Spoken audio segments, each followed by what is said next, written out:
Test, test, test, test. I'm just testing the microphone. Testing, test.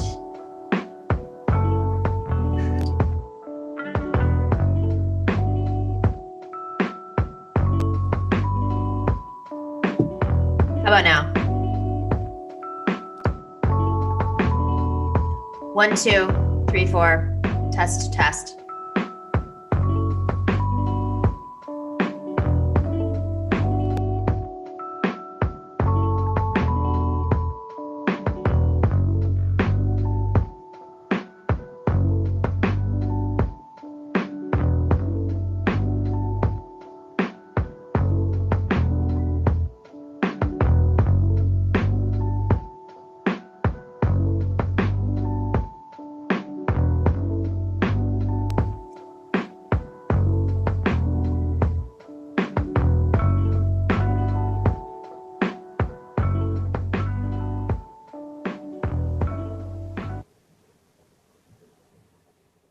Hello and welcome to the Nomiki Show. I am Nomiki Konst. We are 62 days away from the inauguration, and welcome to the coup phase of the Trump administration, as Masha Gessen has called it so well.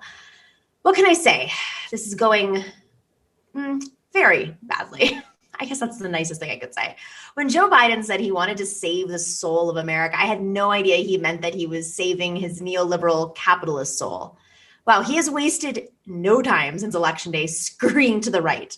At the same time, Donald Trump and his shrinking cadre of cronies are holed up in their bunker, brazenly plotting to destroy the democracy and overturn the election. That may sound needlessly conspiratorial, but this isn't what I think. It is what they actually announced. Now, fascism always comes with comic distraction. And Trump is fortunate to have his very own court jester, Rudy Giuliani, to do just that. But the press is so busy laughing as Rudy's hair dye runs down his face that they aren't listening hard enough to what the actual Trump legal team here is saying. And I put that in quotes because it's legal, questionably legal. Here is what one of Trump's other lawyers, not Giuliani, but Sidney Powell, said on Fox Business. Let's roll that video. The president's path to victory here, as you and the legal team see it, if you could give us just that canvas very quickly. Well, yes, Lou. The entire election, frankly, in all the swing states should be overturned, and the legislatures should make sure that the electors are selected for Trump. And it's going to have to follow the constitutional provisions that it be decided. First off, I don't like that I'm wearing the same shirt she's wearing. So let's get that out of our minds. But this is outrageous. Make no mistake, she meant this. Trump is meeting this afternoon at the White House with 4 Republican leaders of the Michigan legislature. This is no longer funny for any of you who thought it was funny. This is a brazen effort to pressure public officials into subverting the election. The corporate media minimizes this by saying there is no way Trump can pull this off across several states, but we need to make sure that's true. The corporate media says a lot of things that don't end up accurate. Ahem, the polls, 2016 election, down ballot races, the blue wave, et cetera, et cetera. But stopping Trump from stealing the election may be missing a bigger point. Trump and his mad crew are embedded deep in the minds of conservative voters with a new conspiracy theory. There's a new one every day. But this theory is so wacky that none of us of sound mind take it seriously. Sound mind is the key operative word. And therefore, we may not be paying full attention. The conspiracy that Rudy Giuliani and the others have laid out involves the Democrats paying a voting tabulation machine manufacturer to flip the vote count. And then when that didn't completely reverse the election, they then sent in thousands of fraudulent mail-in ballots to, I don't know, it's so confusing. It's all over the place. Oh, and then there's something about Hugo Chavez, because he has something to do with this whole thing, even though he's been dead for 7 years. Tim Miller, a never Trumper, explained the danger this way, quote, Unconstrained by having to present any evidence at all, the Giuliani gang concocts a conspiracy that sounds manifestly true to voters who have been trained to believe that the left is evil incarnate, but sounds so preposterous to everyone else that Republican elected officials can avoid engaging on the merits while they accuse the media of being mean to them for asking about it and mocking liberals for panicking over the subversion of our democracy. As I said, this is not funny, this is dangerous. But instead of forcefully standing up to this charade, the Democrats are busy planning their new government. Neoliberalism is back from the dead after it was proven once again to be flawed. It is almost as if Trump's madness is creating cover for the Biden team to move steadily to the right, or to the middle, as they like to say. Did Kamala Harris really need to give Lindsey Graham a fist pump? What is it about the California senators and crony capitalism and Lindsey Graham? Turns out when Dianne Feinstein hugged Lindsey Graham, she was just illustrating the ethos of go along, get along California politics. We would be in the streets. Let's just be very clear. We would be in the streets if Trump were doing these things that Biden and Harris are doing to help bosses of the Labor Department or chemical companies at the EPA. We were in the streets when Trump was making these moves in 2017. But we need to be in the streets again and anywhere else to make ourselves heard. Team, comrades, family, we have a two-front war right now. Trump is laying the groundwork for a new rabid right motivated to win back the election they firmly know the Democrats stole from them. They think, I should say. And the Democrats already seem to have forgotten the message of pain and suffering and this economic crisis and COVID delivered clearly in this election that Biden did just win. They've already forgotten it and are already handing over the government to business and, of course, neoliberal interests. This needs to stop now. We have a great show for you today. It is Femme Friday. First up, we have the one and only Rosa Clemente. And then we talk about climate with Julia Rock and our very own Piper Winkler. And then we have a little something extra.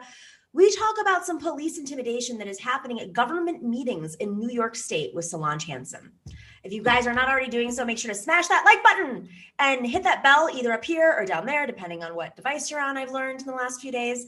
That bell will tell you when we go live, when we have special interviews, when we have breaking news. And of course, if you are not already a member of our Patreon community, please join us at patreon.com/The Nomiki Show. Like I always say, our Patreon community is what makes this show happen. And the stronger we grow, the more we are able to push back against corporate media, and we can grow this show even more so. We have a great show. Stick around. We'll be right back with the one and only Rosa Clemente.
Welcome back to the Nomiki Show. I am so excited about our next guest for Femme Friday. We have Rosa Clemente. She was the 2008 vice presidential candidate for the Green Party.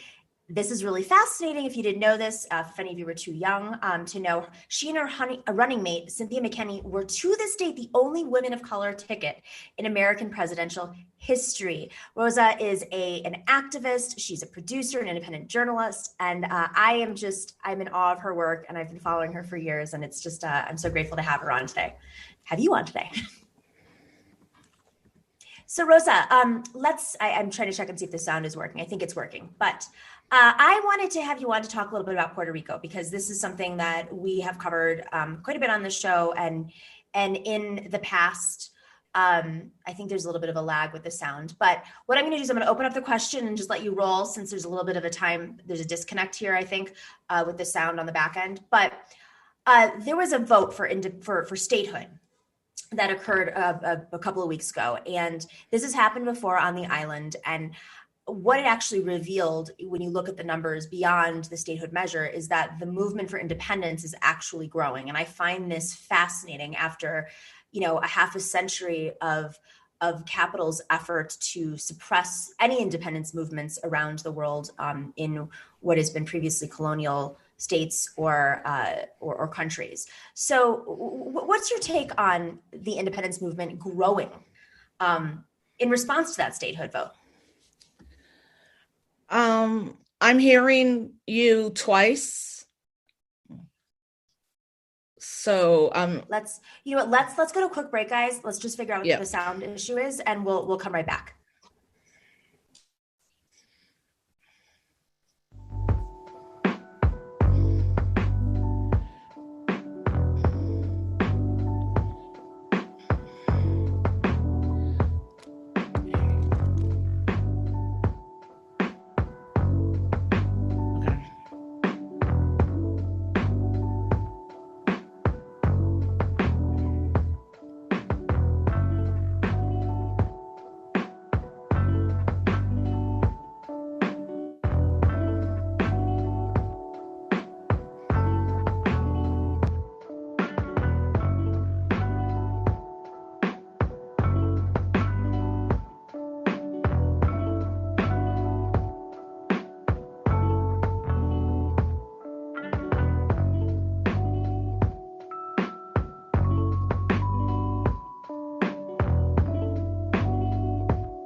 Test. Working better?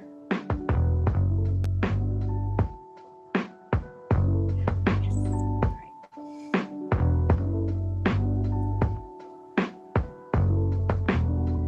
Oh, can you hear me now? We're good?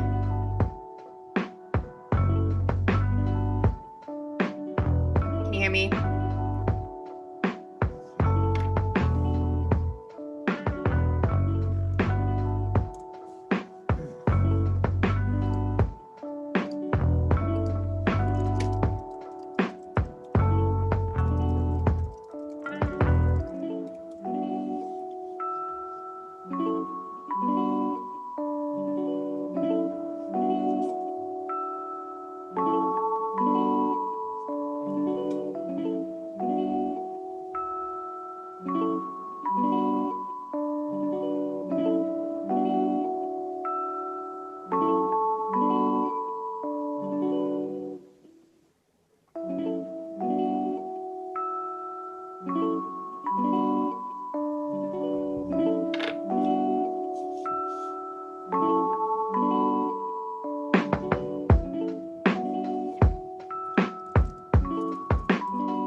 Test 1 2 1 2 test 1 2.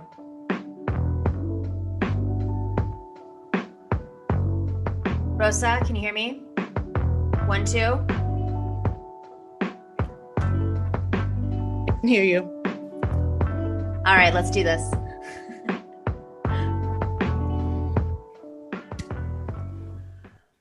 Oh, the joys of Zoom, things that we really cannot control. And if we had a waiting room and all these things you can do when you're in a real studio, but it's okay. I think we figured it out. We got Sounding it. Okay? Wonderful. Yep. All right. Once again, Rosa Clemente, thank you for joining us. She was a vice presidential candidate on the Green ticket in 2008. She was on what has to this day been the only full ticket with Cynthia McKinney of two women of color. And of course, she's an amazing activist and writer and journalist. And you're an amazing activist when it comes to the independence movement of Puerto Rico. And I want to talk to you a little bit about that. So here we go. There was a statehood vote again.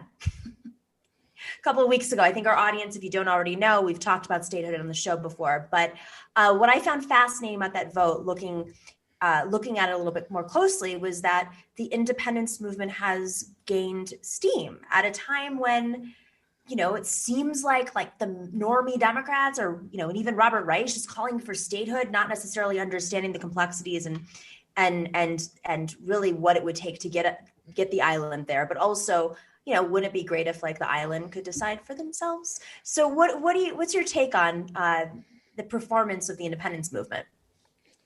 Well, I mean, the election that we just had in Puerto Rico actually would put in a lot of younger progressives into, our form of government, and as well as elected the first Black Puerto Rican lesbian as well.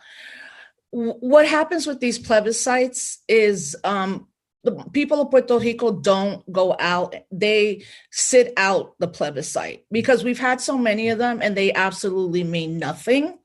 And this year there was a lot of money, like the last one before, put towards statehood, right? But what it is the general voting pattern of Puerto Ricans is in the high 90s. But we've had the hurricane, then the coronavirus, but still a lot of people came to vote. And actually right now there's a major recount happening. And I'm sorry about there's a major recount happening. I was watching some footage last night and, the recount, I mean, people were throwing hands at each other. There was people trying to take that they didn't know votes and put them somewhere else. And there's a lot of corruption in the Puerto Rican government. Then you coupled with colonialism.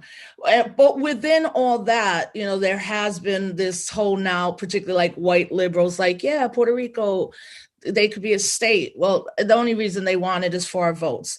I make it very clear, Puerto Rico will never be a state.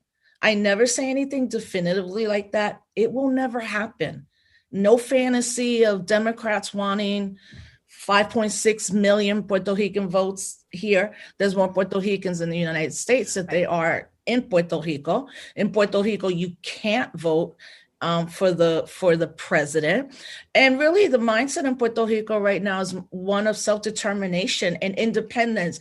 And the two parties that usually go back and forth were also, you can see the numbers came down. And when you talk to a lot of younger Puerto Ricans, they're like, we don't want any party to exist. We're on a path to undo colonialism and try to get this in front of the United Nations so we can achieve some type of independence, which a transition would take very long anyway, but that whole, people just finding out that Puerto Ricans are important. I found it interesting because if you look at Pennsylvania, there's over 400,000 Puerto Ricans there. Nobody talked about them being a potential swing. Let's look at Florida. Well, everybody was caught up and the Republicans did all their scare media tactics about socialism and communism, targeting a very old white Cuban community that's still mad about Fidel Castro and the revolution, that they didn't focus on 1.4 million people that are Puerto Ricans. They could have flipped the state. And I'm not a Democrat. I'm just saying politically, you could have flipped the state of Florida really quickly because 84% of the Puerto Ricans in Florida that voted did vote for Biden and Harris. So, and that's we interesting because just to touch on that, what I find so fascinating, you mentioned it sort of casually, but it's a huge deal. The island is extremely politically active. Yes. 90% of the island turns out and votes. It's a highly educated island. I think there's more lawyers in Puerto Rico than any other state in America, which is, look at New York. I mean, that's pretty mind-boggling. It is a very civically active island. And with that, there aren't a traditional two-party system. So when you say things like the youth don't find the two parties any interest in them, it's not just Democrats versus Republicans, which is a mainland thing. Yeah. It's the parties in the island which were really defined around whether or not they support statehood or not, or what the path to for the island is. A conversation. Go ahead. Or the Commonwealth status. So Exactly. there's the Progressive People's Party, which is not that progressive. Then you have the Independentistas, and there's a lot of issues around there of race and gender. That has really not allowed young people to like fully come as themselves into the Independentista movement. I mean, it's a bunch of mostly sounds like old, socialism. yeah, like it's so. The same, it's the same tale like everywhere. Like old white men are still running it, and you know, it is in Puerto Rico, voting is it's like if you don't go vote, people in your neighborhood would be like, "Why are you here?" It's a day off, you know, like people take it seriously. And that's why I look at Florida, I look at Pennsylvania, I look at Minneapolis.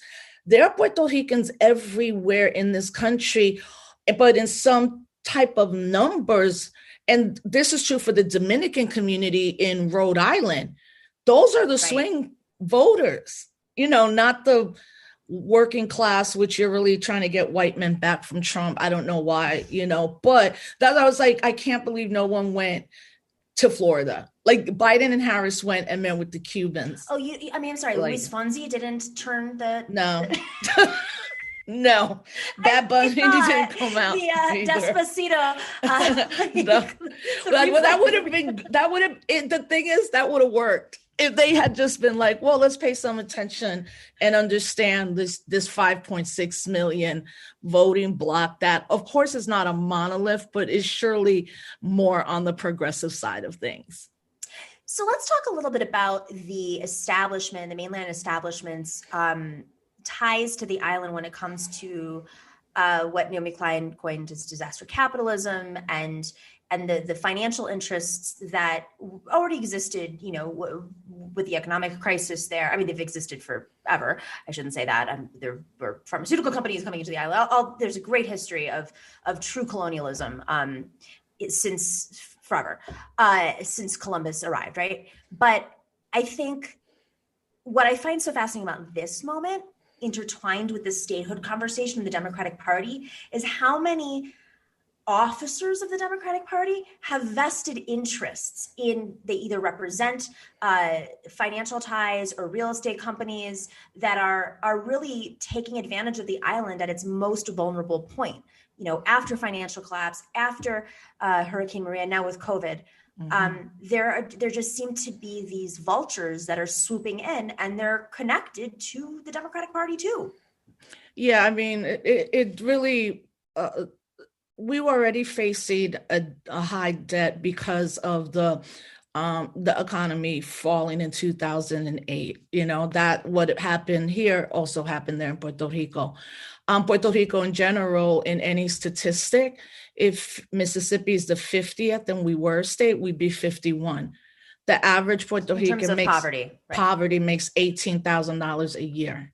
Okay, so there were already a lot of issues.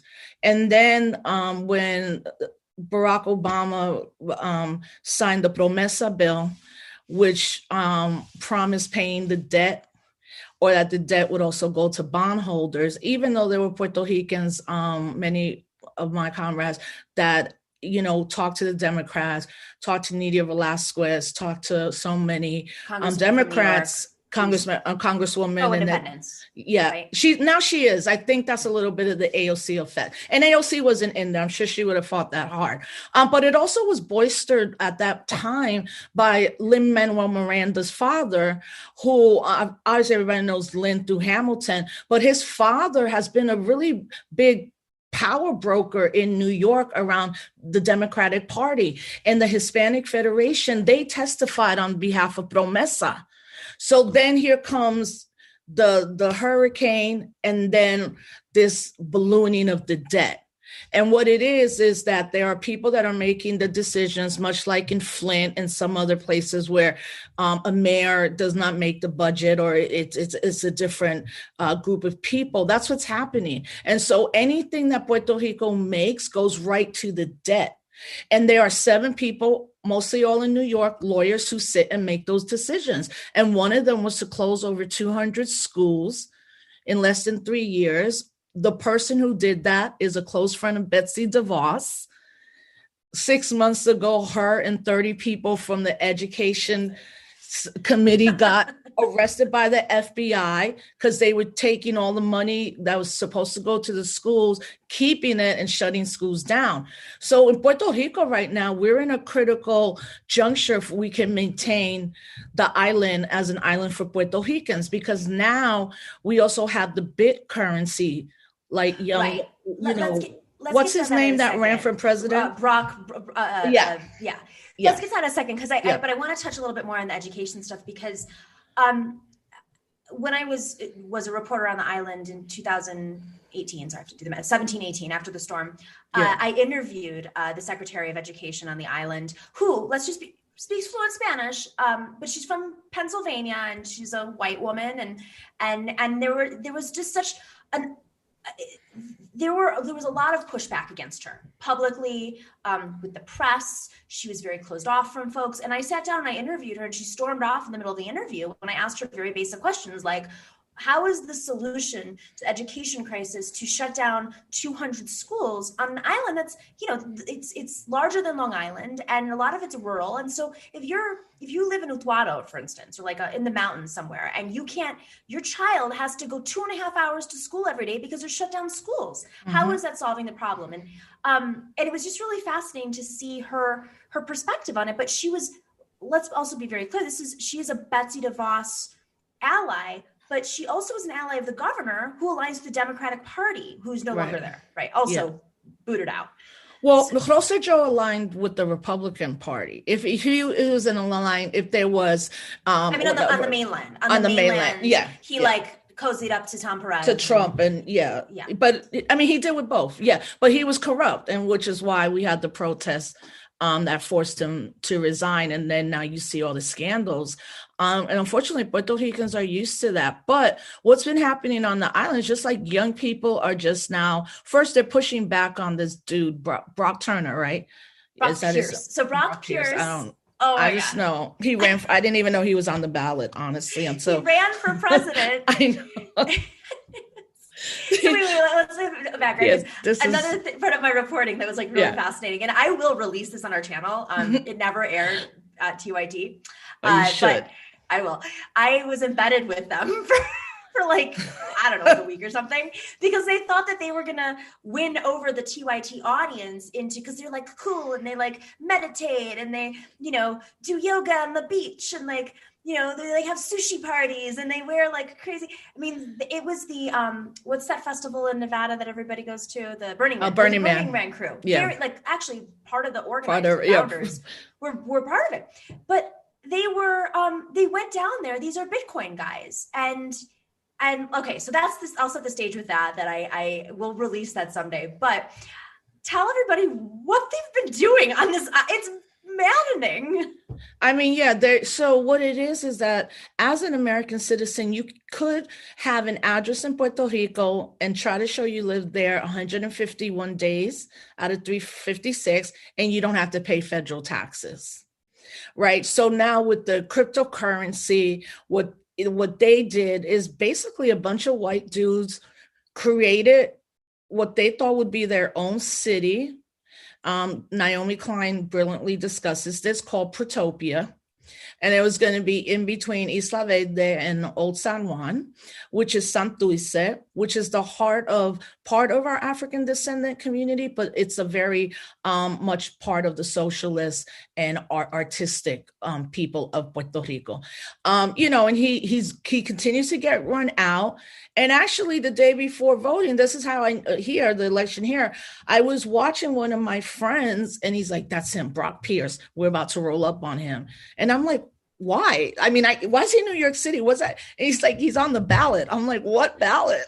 Like, I didn't even know. But of course, Puerto Ricans were like shaming him, but unfortunately, because of austerity measures, because there hasn't been a full audit of the debt, because there's so much corruption, this is a type of opportunities that people like him will take. There are people going down there just taking land because our people this is a very Caribbean thing. In our communities, we don't necessarily remember deeds or get deeds. And post a hurricane, right. People lost everything. So the banks are like, if you don't show your deed, you don't own the house. You could prove you've been living there 60, 70 years. And that happened to my family, which is why my uncle went down there right before the hurricane to stay in our family house and is still there because the banks come, people are coming with cash. Unfortunately, so many businesses have closed. I mean, if somebody, you're suffering, somebody's like, here's $75,000 and ticket to Florida, which is now the hub of migration for Puerto Ricans, because no Puerto Rican is going to mostly go to Chicago, New York because of rent. So, and Florida keeps you very closer to the island, you know? So it's a lot, but and with the deeds, just to touch on that, because I just to put more context into it. So folks will inherit their family property, right? And they never, their grandparents don't sign over a deed. And so some folks would talk about how the deeds were from like 1922 and, their grandparents, their great grandparents were no longer alive. And so it was like this limbo land where they couldn't protect their own property because of the way that, they were keeping records essentially. Yeah. That's fair enough? No, that's exactly what happened. I mean, that's what happened in my family. So, that's the norm. And the flip side of all of this is that there is now such an incredible intergenerational movement that first is a conscious movement. And one thing that Hurricane Maria brought to light was anytime I would go to the island, I talk about independence with people, they'd be like, no, what would we do without the federal government? What would we do without the United States?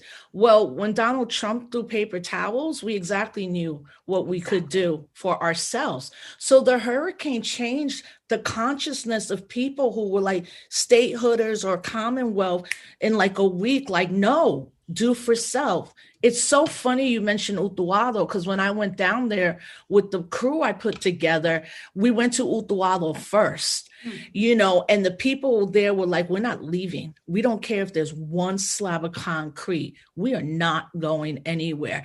But then you have now younger people that were born and raised here in the United States who are repatriating back to Puerto Rico, building farms, and using renewable energy because it's an island. We could be the first kind of like representation of what does it look like to be 100% renewable energy sources. We're an island.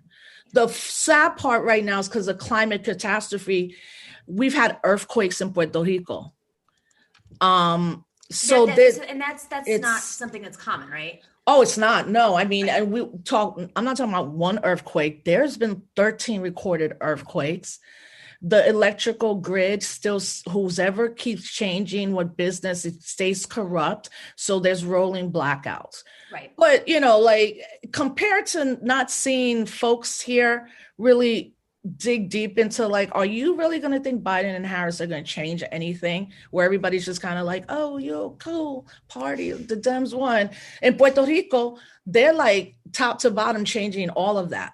And mutual aid, self-determination, farming, and taking over the schools, rebuilding the schools, going to the university and be like, I'm not even paying tuition. Period. Oh yeah, this is amazing. I mean, there's always been extraordinary activism on the island, but like because it's been ignored so much and the crisis is so intensified, so much bigger than like we can even imagine in the mainland in January, February, when everyone's facing mass evictions.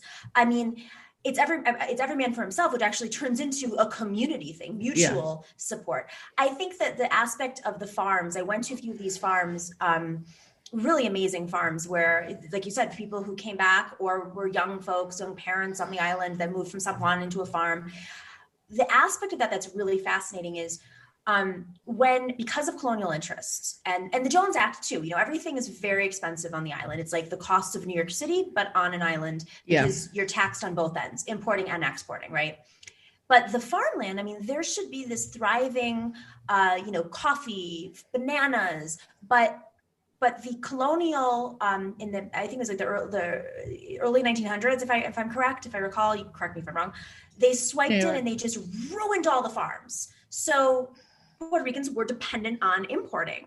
Right. And it's horrifying because the remaining farms are just a remnant of what existed. So it's beautiful to see young people coming back and nurturing the land and really investing in their homeland. Yeah, and part of it too is obviously we should be able to eat the food we grow, but because we've lost so many doctors because of the United States government not reimbursing Puerto Rico for Medicaid payments for years now, a lot of these young people are becoming healers as well. And, I think that's very important in these times of technology, and that what actually ends up to be a revolution or healing is land, being able to feed yourself, being able to use our indigenous, our African, our healing powers, because some residents could be 80 miles outside of a hospital. Yeah, because so many hospitals have closed. So, I think what we're seeing in Puerto Rico, I would like to see that kind of replicated here in the US, as opposed to depending on Biden and Harris, who have just shown and you did an excellent take, just broke it down. But Cedric Richmond, he's a disgraced congressman. Really, like, you're going to talk to Larry Summers? And like, is this, and look, again, I am not a two-party person, people. I endorse Bernie, like that was I endorsed Bernie and I voted Green. All I'm saying is, like, they're already saying, we don't care what y'all want. Mm-hmm. Okay, young people, thank you, Black women, for 92% of you voting. That's why we won. Thank you, young people. Thank you, Bernie, young folks. Literally, like you said, less than 1 week, this is a shit show already. Oh, sorry. They're not even faking it. They're not even faking it. Yeah. That's what's, I really apologize for that. Oh, don't worry. Yeah, it's so I'm really glad you're breaking it down every day. I've been watching the show, and it's just, you make it that is so understandable and relatable, because part of what they're going to do, as any administration, is also have a little confusion by throwing in like a progressive here and there, where we're like, oh, I know they're good, but you can't be good and then 800 bad. Like, right? It's not like going to balance it out.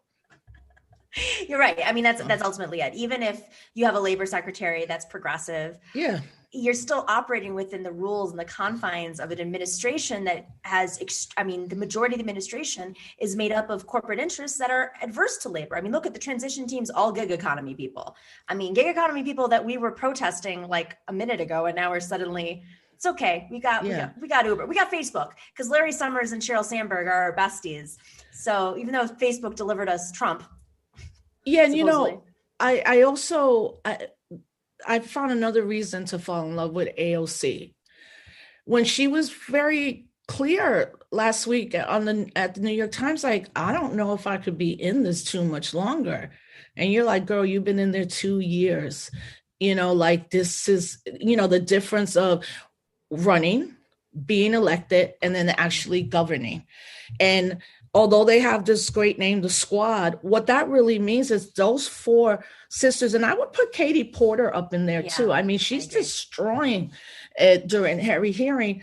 They're the 5 that have now been marginalized by the so-called progressives in the party, right? So for an AOC to be like, this might not be what I thought it could be, I think will be very interesting to see what she does next, because I know she's in there fighting, but come on, we know what the Democratic Party is about. And we saw how they treated them during the campaign. You didn't bring them out ever. You just sidelined them. They're the reason that young people are even having any semblance of hope in the electoral politics of our country. So I'm thinking that I want to know your take one day. You'll say it on the show. I'll save that for one of my analysis. Yeah. Thank you. No, it's real. My concern with constantly turning our heroes into heroes, like with a capital H, is we say things like, go run against Schumer, and they're thinking, oh, that's a great opportunity for us to get rid of her because she can get out of Congress, and then we can play our games that we do with everybody. And Schumer can stay in power or whoever. So we always have to be very careful about that stuff because they're thinking 55 steps ahead of us. Yeah. And we are a movement that's just trying to catch up with the pace of society and organize. But you've been doing this forever. Rosa Clemente, I am so grateful to have you on the show. Would love to have you back on. It seems like everyone's loving you too. So no, I mean, anytime. I'm so glad you did this and then gave me the impetus to try to start my own. But in no way can I break this analytically down the way you do. Oh, good. And I appreciate that, and to your audience. And I'm signing up right now to make sure I'm a Patreon, right? That's what I call myself. Yeah. And thank you. Yeah, it's fine. That's what I do. We need truth tellers, and we need you. So thank you. Thank you. All right, everybody, we will be right back with our amazing panel. It's Femme Friday. It's my favorite day of the week. I'm just going to say Femme Friday. We're going to talk about climate policy and the Biden administration, a little bit more about Cedric Richmond, because why not? Why not? We'll be right back after the break. Thank you, Rosa. Thank you. Oh, there's Brock Pierce. Look at that guy. Yeah, there he is. Anytime, hit me up. All right, see ya. Stay safe. You too. Brock Pierce hat.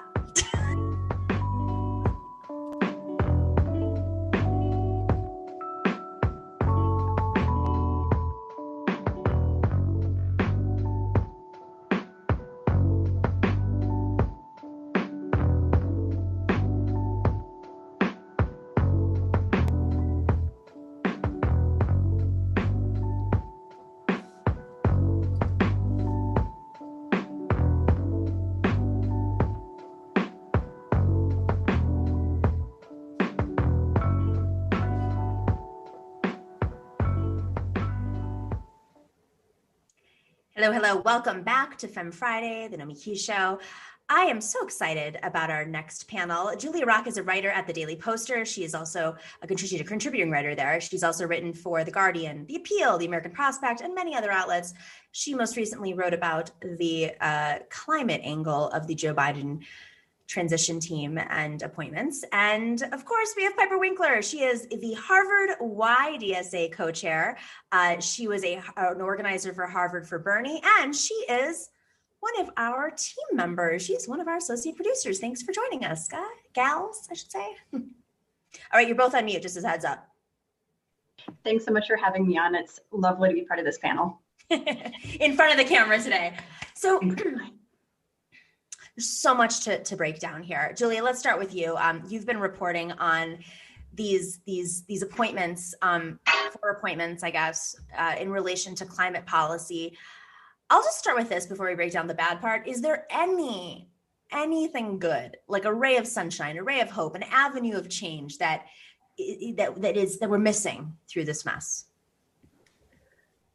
I didn't expect you to start with that question, but I think it's a good one. I do think that one possible avenue of hope is that the Biden team is saying that their pick for Treasury Secretary is going to be someone who pleases everyone. And there's been a lot of good reporting on the potential that the Treasury will have to kind of break up the fossil fuel industry, essentially. And so I think that actually is a really possible area of hope, to have a progressive in that position.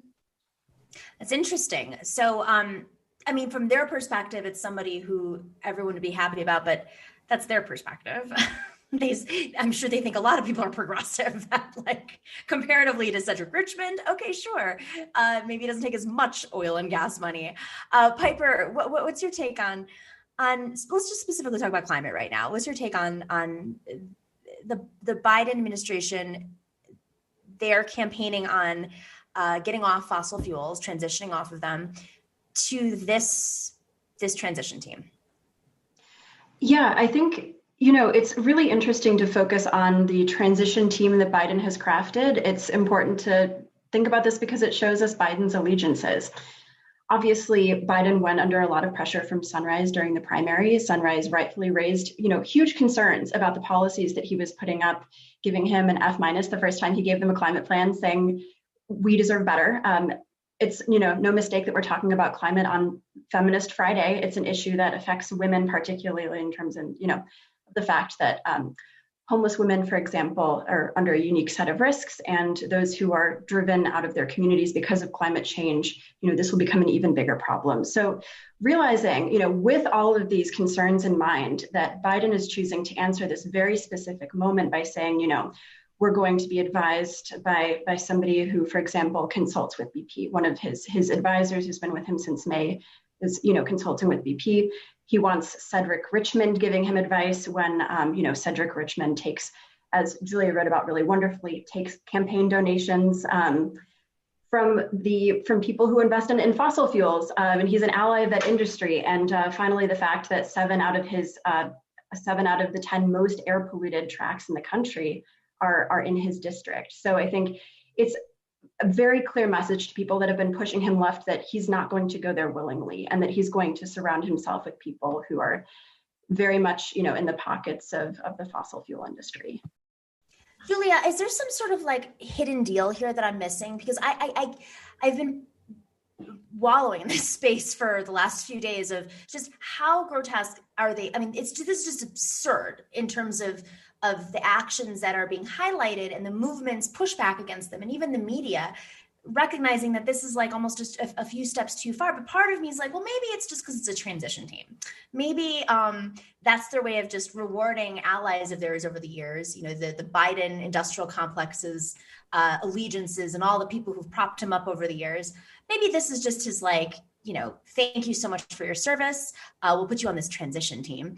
And, and the real policies will come out of the administration. Is this, no. That reading, I think for a couple of reasons. One of the first things that we highlighted in the story is that this is one of the first advisors Biden announced. And it was the first one who's going to specifically be working on climate policy. And it's not just that he'll be working on climate issues, he'll be, the word I think was liaison with climate change activists, and precisely those activists he's probably expected to be working with, called the appointment of a betrayal. And what is that? What is that? A betrayal.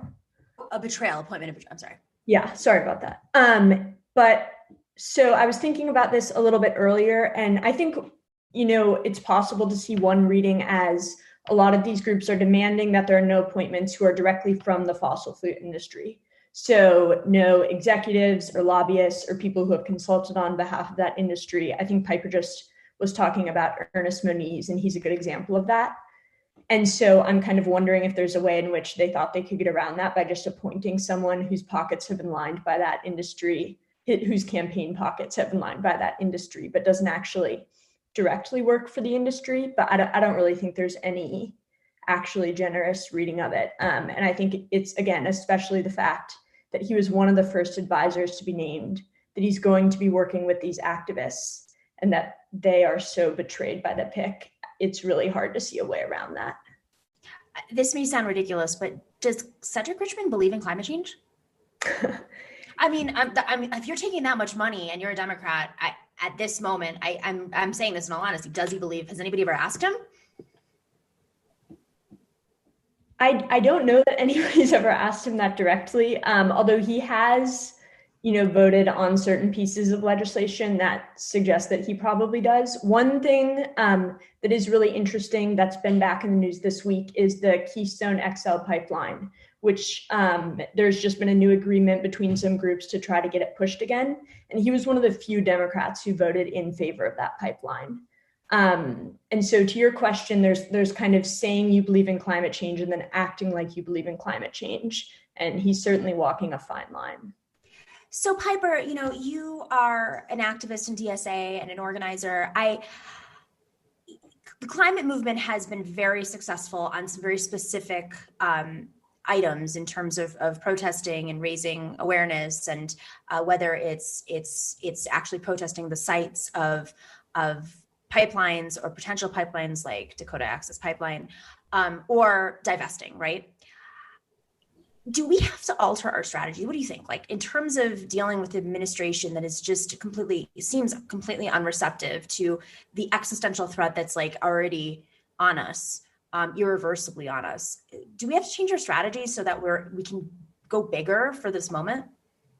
Yeah, that's a wonderful question. I think it's one that we really need to be asking in all circles that we're organizing in. I think there are some things that are being done wrong, and there's some things that we need to add to our strategy. I think Julie has brought up, there's been really amazing organizing around the Keystone XL Pipeline.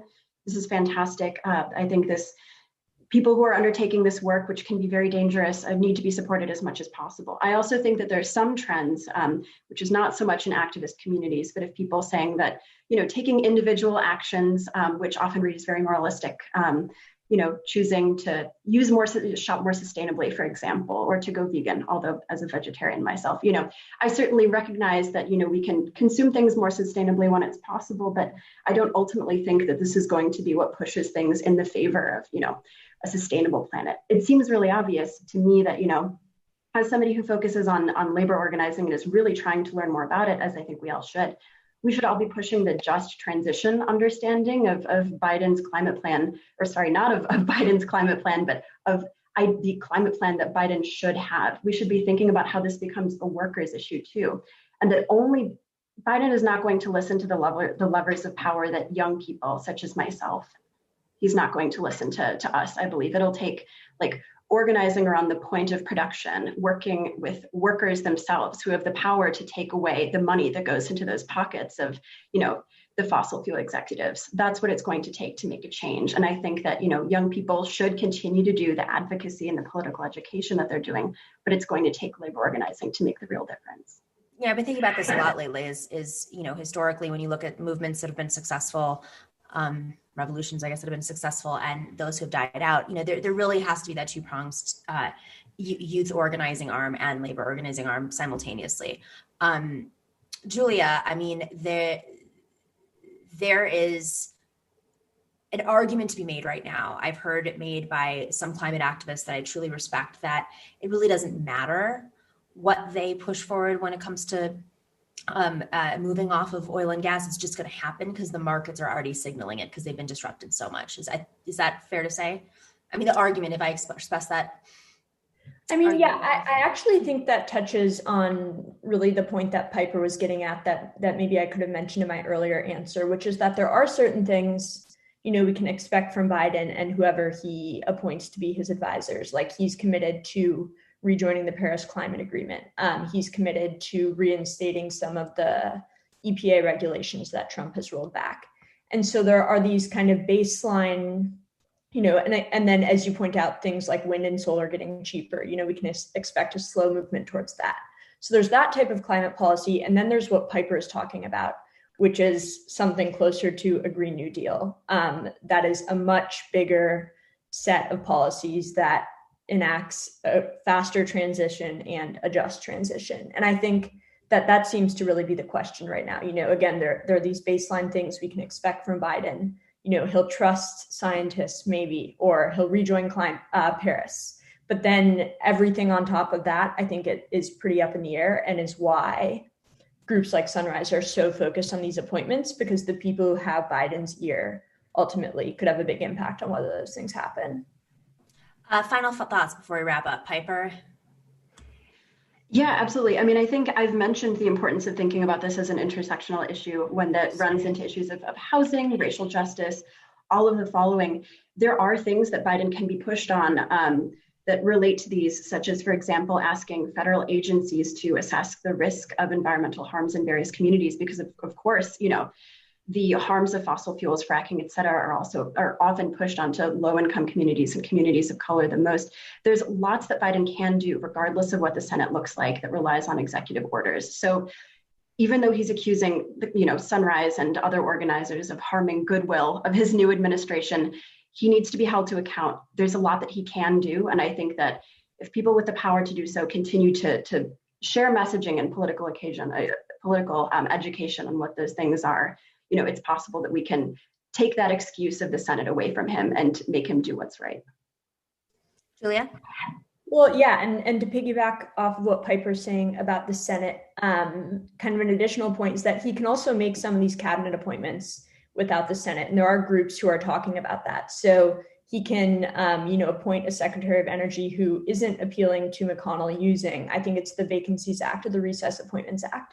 And so that, again, seems like a really key point. There's no need to get all the Republicans on board for this because Biden can act alone on a lot of these things. I'll add one note before we wrap up. My hot take is we can also use other agencies to push for climate change. HUD is a perfect example. In cities around the country, the biggest cause of emissions comes from housing. That's a big issue in New York right now. So we have to think, multi-layered, and it's just a shame that we have to do that because Obama used to like to say that make me do it, but I don't think we really have a choice right now. All right, Julia Rock, Piper Winkler, thank you so much for joining us today. It was a pleasure for Femme Friday. We will be back in just a second with our extra interview. It's a special Friday. Solange Hansen is going to be on to talk about police intimidation that's happening at New York Board of Education meetings happening right now, at government meetings. It's very bizarre. This stuff has been breaking in the last week. Some of the police unions' pressure on government officials to, I don't know what, but we will find out. Thanks, everyone.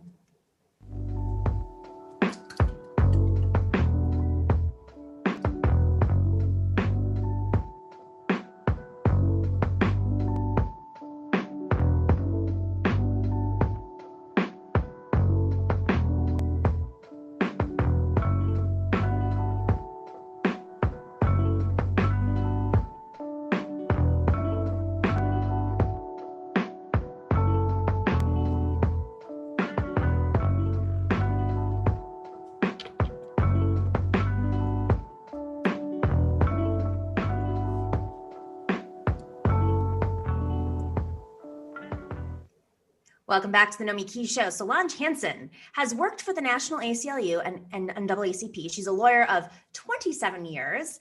She's a mom of 3, which is very relevant to this story. And really fun fact, which I want to nerd out with you on, is you were there representing the Democrats in the Florida recount of 2000. So you must be losing your mind right now about some other stuff. That was really surreal to be, actually, I worked for the Service Employees International Union, and they sent all lawyers that worked for the union down to help out, to be legal observers and other duties in Florida. It was crazy. Where were you in Southern Florida? I was in Broward County. And, really, we were there to observe and count the votes and observe the recount. And I just felt like, oh, this is such a noble thing to do. And that's when it hit me that there are people that did not want that. There were crowds of people. They were violent. They were loud. I mean, violent in the sense of, gathering around our buses and threatening us. And it was absolutely surreal. And that was really my first introduction to massive protests against what I felt was a Democratic issue, a small d Democratic issue. Yeah. And this is, the Brooks Brothers riot was part of that sort of Southern Florida strategy to pressure and intimidate folks. Yeah. So kids, if you're watching, you don't know what we're talking about, go Google hanging chads and just and the Brooks Brothers riot, because it's it was part of my political education. I was 16 at the time, and I remember my parents yelling at me for staying up every night until 4 a.m, just like literally watching people on TV, like take a sheet of paper up and go. Exactly. It's hard to believe it's been 20 years, honestly. Yeah. And here we are, really moved into the next sort of hanging chad, but it isn't a recount that's going on right now. Really, they're talking about just, certify the actual count and let's move on. Which they have been doing, but it does not stop the Giuliani legal team from saying overturn the entire election. I don't know if you could really call that a legal team that he has. He has something. A schlegal team. All right, Solange. So I actually don't really understand everything that happened. I've heard multiple news stories, but you live in Pelham, New York, and the reason why this really stood out to me, other than it just being bizarre, was it came the day after the New York Police Benevolence Association union threatened the deputy leader of the New York State Senate on Twitter, saying he should be looking over his shoulder. We just did an interview with him. So guys, you're going to want to check that out. We're going to post that in the next couple of days. But this was the day after that. And I heard that there was this meeting in which police were intimidating folks, including lawmakers. Can you tell us what happened? Well, in our town, this really actually isn't about supporting our police. Of course, we love our police. We have wonderful police. I see our police officers when I'm out walking our dog, and this is a small town, so everybody knows everybody. And it isn't about supporting the police. The issue is regarding the thin blue line flag. And that represents to people of color, and specifically me, a Black woman, that represents oppression and violence against African Americans in our communities. It may not mean that to other people, but that's how we see it. And that's where the problem lies. There was a nice woman in our community whose father was fallen in a violent act when she was 2 weeks old, and she prepared a sweatshirt to commemorate his death. I'm the kind of person, I buy everything. I would have bought that sweatshirt. My kids would have had one. I would have had one. My mother would have had one. I probably would have sent some, back home to California where I'm from to, as holiday gifts. It has a police badge. It has her father's name. Unfortunately, she also included the thin blue line flag. If she had included the US flag, that thing would be selling even like hotcakes in my community. But she put a symbol of oppression on this on this sweatshirt. And that's where the problem is. In our schools, teachers and administrators really shouldn't have political positions where they're wearing. This is in the school. What happened? The controversy arose over teachers and administrators wearing the thin blue line flag on this sweatshirt.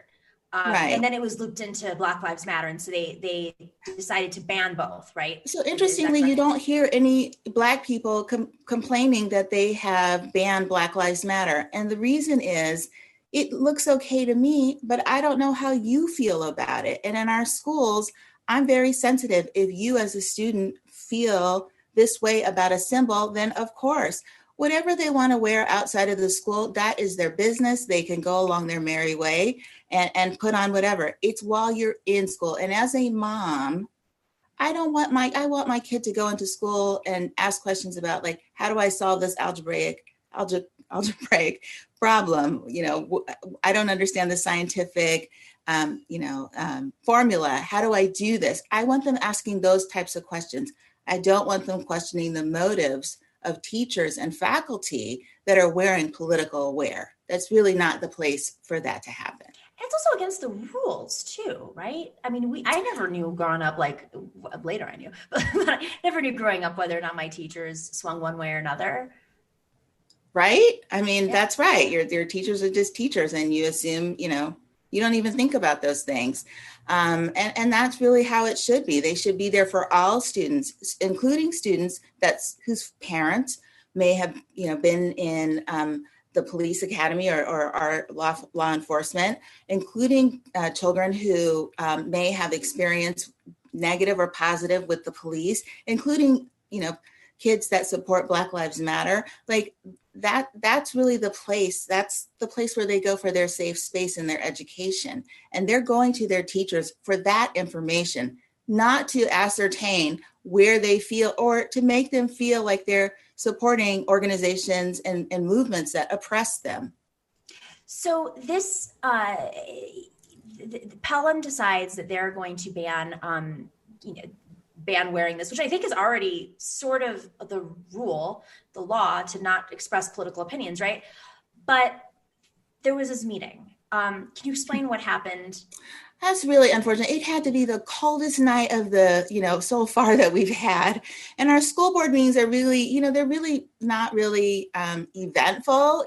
Parents will talk about, well, I'm just concerned that we may be removing Latin from the curriculum, or children aren't receiving the type of services that they need, especially if they have an IEP or a 504 plan. Like that's the proper place for that type of discussion to happen. What happened is that a lot of New York City police officers and those who are supporting the New York City police came into our gymnasium. It can only have 35 people in it because of COVID. And so they took up most of the seats. That left the rest of the parents that had legitimate business and our residents here in Pelham that they needed to discuss. That really, it literally left them out in the cold. And that was really unfortunate. I sympathize. I am totally supportive of our law enforcement. If it had been Pelham police, that live here and had an opinion about something happening in our schools, right on, come and say it. That really wasn't the case. They were really there to offer support, and in doing so, they provided a atmosphere that was intimidating, particularly to parents of color that may have wanted to come up. You have to say where you live in our school board meetings. You have to get up and say, "Hi, my name is," and where I live. And so I think that was a huge deterrent for parents that wanted to speak out on this issue. They want to support the police, but they just don't want their children to be filled with these images that the children already know symbolize oppression and violence against them because of their color. So folks were outside, and they also refused, and were, from what I understand from other reports from people there, there's a senator named Alessandra Biaggi who represents the district. She's awesome. She was part of that wave of the IDC, the anti-IDC. She ran against the leader of the IDC, Senator Jeff Klein. And they wouldn't allow her in, and the police were pushing her away, and she's the local senator there to attend this meeting.